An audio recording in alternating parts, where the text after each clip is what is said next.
రాజ్యాంగం ప్రాథమిక హక్కుల్లో article 19(4) right to form associations, సంఘాలను ఏర్పాటు చేసుకునే హక్కు పౌరులకు ఇచ్చింది అధ్యక్ష. ఈరోజు ఈ సమాజంలో అనేక సంఘాలు, విద్యార్థి సంఘాలు, రైతు సంఘాలు, ఆఫీసర్ల సంఘాలు ఇన్ని పనిచేస్తుంది.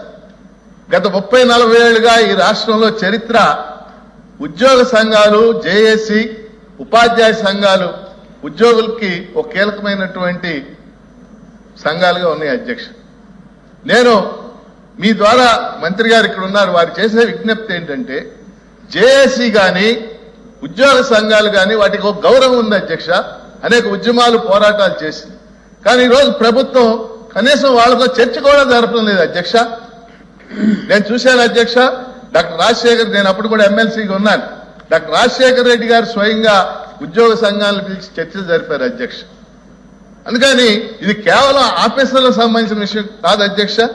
ఒక పిఆర్సీ రిపోర్ట్ ఇవ్వడం కానీ ఇతర అంశాలు కానీ కేవలం ఆఫీసర్లకు సంబంధించిన అంశం కాదు అధ్యక్ష. రాజకీయ నిర్ణయం చేయాలి దీని మీద. ఒక పిఆర్సీ ప్రకటించాలంటే జగన్మోహన్ రెడ్డి గారు నిర్ణయించాలి, రాజకీయ నిర్ణయం, మనకు తెలిసిన విషయం. కాబట్టి ముఖ్యమంత్రి గారు, ఆర్థిక మంత్రి గారు, ముఖ్యంగా ఆర్థిక మంత్రి గారు చొరవ తీసుకుని ఉద్యోగ సంఘాలతో, జేఏసీ సంఘాలతో చర్చలు జరపాలని నేను విజ్ఞప్తి చేస్తున్నాను అధ్యక్ష. ఈ క్రమంలోనే పిఆర్సీ కానీ, సిపిఎస్ రద్దు కానీ, అలాగే డిఏలు కానీ, ఈ అంశాలన్నీ అన్ని అందరి ఉద్యోగులకు సంబంధించిన, ఈ 3 అందరి ఉద్యోగులకు సంబంధించిన అంశం అధ్యక్ష.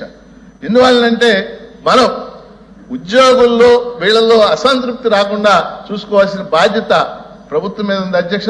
ఇవాళ ఉద్యోగ వర్గాల్లో ఒక అశాంతి ఉంది అధ్యక్ష. అది ప్రభుత్వం అర్థం చేసుకోవాలని మీ ద్వారా కోరుతున్నాను అధ్యక్ష. చివరి అంశం అధ్యక్ష, పిఆర్సీ వీటితో పాటు ఇవాళ జగన్మోహన్ రెడ్డి గారు వారి పాదయాత్ర సందర్భం కానీ ఇతర సందర్భాల్లో కాంట్రాక్ట్ ఉద్యోగులు పర్మనెంట్ చేస్తామని హామీ ఇచ్చారు. అయితే దీనికి అధికారులు 2/94 అని చెప్పేసి ఒక చట్టం ఉంది అధ్యక్ష. ఇప్పుడు 1994లో చేసిన 2వ చట్టం. Umadevi versus state of Karnataka అనే ఒక కేసులో సుప్రీంకోర్టు ఇచ్చిన జడ్జిమెంట్ ఆధారంగా చట్టం చేశారు అధ్యక్ష. నేను చెప్పదలుచుకుంది ఏంటంటే 1994 వేరు, 2021 వేరు అధ్యక్ష.